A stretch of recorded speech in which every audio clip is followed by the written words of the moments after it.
in January, start of 2021? Start there. I was a little bit all over the place. I wasn't completely not working out, but diet was definitely, not in line. Workouts were sporadic and didn't really have a end goal or like a linear path.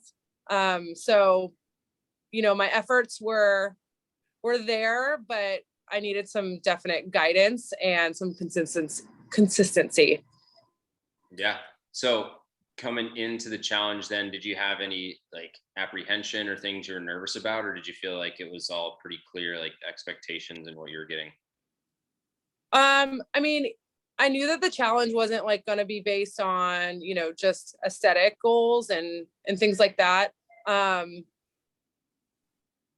When I was on my own, I wanted to get stronger and I wanted to lean out. And so then I was nervous, committing to a challenge though, that like, what if those things didn't happen? So I guess, even though it's all under my control, I was just nervous that, I was nervous of committing, right? Because it puts a little bit more skin in the game. But it's gone well. Yeah. So your experience with the challenge, what would you say like you've enjoyed, or some of the things that were part of it that you felt like you got a lot out of?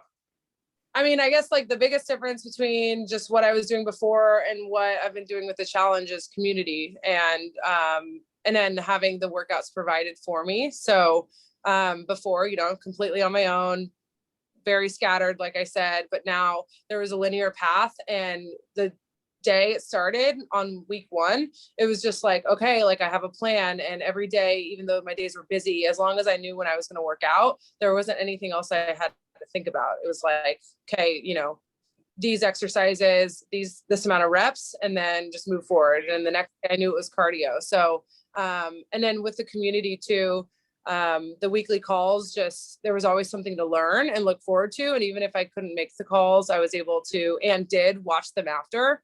And then it kind of was always just like a little bit of a refocus, right? So if it was about core, maybe that's what I was thinking about the rest of the week. Or if it was about nutrition, thinking about it a little bit more. But it was to be able to like, stack the knowledge on top of one another.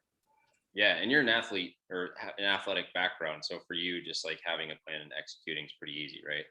Yeah, that definitely was really easy. I was able to just stick on that. And then with the nutrition stuff, that was probably for me personally, the harder part. But it was kind of fun, tracking my macros and like just seeing how more protein affected me and helped me and things like that.